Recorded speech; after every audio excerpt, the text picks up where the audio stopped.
Hello, John Feldt here.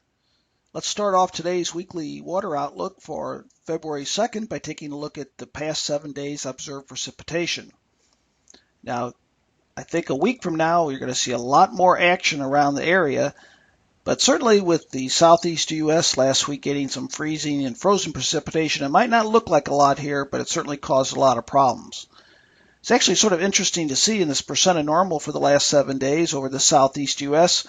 Despite all the news and the disruptions, precipitation was below normal over those areas such as Birmingham and Atlanta for the week.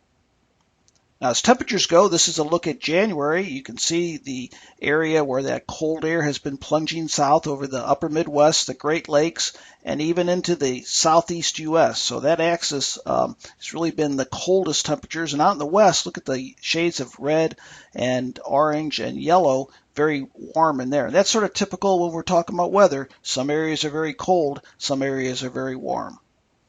Now, last week, as we look at temperature, you can see that it was even more pronounced with temperatures extremely well below normal. That area of purple, light shaded purple, over the upper Midwest into the Ohio River Valley. The 7-day snowfall last week, a lot of snow across the nation, most of it light. But even where it was light, like I said, it caused a lot of disruption. But look at the upper Midwest here. We can really see in this region up here, a lot of significant snow over the last week over parts of the upper Midwest and the Great Lakes. This is snow 8 inches or more. Green is actually 8 to 12 inches in that region. So very busy or very active as far as snow. But even the eastern U.S., you can see widespread lighter amounts of snow over the eastern U.S. So here's where the snow is still on the ground. The areas in the darker shades of blue have the heaviest snowpack, and this is going to be changing over the next week to 10 days as it's fairly active. Soil moisture, we're starting off with generally wet conditions over the upper Midwest and generally tending dry over the south and just parts of the southeast U.S. So also be nice to get some additional precipitation here right in the core of the Midwest to recharge soils in preparation for next spring and summer. Now here are the current steering winds. I wanted to point out a few things. A little bit different this week than we've seen in the last couple weeks. The jet stream is coming in off the southwest, digging around and then coming up here. And what we have here is we have these little pockets of energy embedded in it. Here's one. Here's one. These pockets of energy are going to be rotating around and ejecting up into the northeast U.S., eastern U.S., and the northeast U.S. Each one of these will be providing some action as far as weather goes. They're also far enough to the south that it looks like they could be picking up some Pacific moisture. And you can sort of see some signs of that right now in this water vapor satellite from the first system. I don't see a lot of bright whites, so that doesn't mean it's picking up a lot of moisture, but each one of these does have the potential to pick up some of that Pacific moisture, and that's going to do a couple things this time of the year. It's going to make it messy as far as freezing or frozen precipitation, because you're going to have different temperature patterns within the atmosphere, and it's also going to give you the possibility of heavy rain over some areas. Now, I want to talk about two oscillations, and I really don't have enough time to talk about this in detail. So, first one, you're familiar with the North Atlantic Oscillation, very similar to the Arctic Oscillation. And I wanted to show you it's been in this negative phase for quite some time, almost the entire month of January, and it's going into more of a neutral phase, maybe even slightly positive. And what that's going to do is typically it would expand the warmer temperatures a bit over the eastern U.S. I don't think that's necessarily going to be the case this time. The second one is the Pacific North American Oscillation. I haven't talked about that before. It's positive and it's going negative. Moderately positive, moderately negative. That again tightens up the gradient between colder air, which is here in purple, warmer air in orange. I think what we're doing here with this changing of these oscillations means that upper jet stream patterns are going to be changing, and you're going to have a very tight gradient of cold and warm air. And when you get that, this flip-flopping of oscillations, the changing in upper jet stream, it means a more active time as far as precipitation, winter weather, and also heavy rain.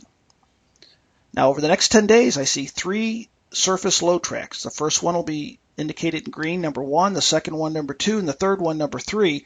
These will probably change a bit, but I did want to show that they're going to be some overlap, and in a bit I'll show an animation to show you what that overlap will be. So precipitation forecast next 7 days. You can see very heavy rain over parts of the southeast U.S., south central U.S., and into the Ohio River Valley, Tennessee River Valley. Possibility of heavier snow over the central U.S. Now here's a close-up of the precipitation forecast for the next 7 days over the southeast U.S. Critical runoff thresholds in this area are generally 3 to 5 inches, so there is the possibility that we could be exceeding these critical threshold values by an inch or two, and what that would do is increase the risk for runoff, increase the risk for flooding. So we have to keep our eye out for the potential for flooding for these areas. And here's the snow forecast, the accumulation forecast, and this has been changing a bit.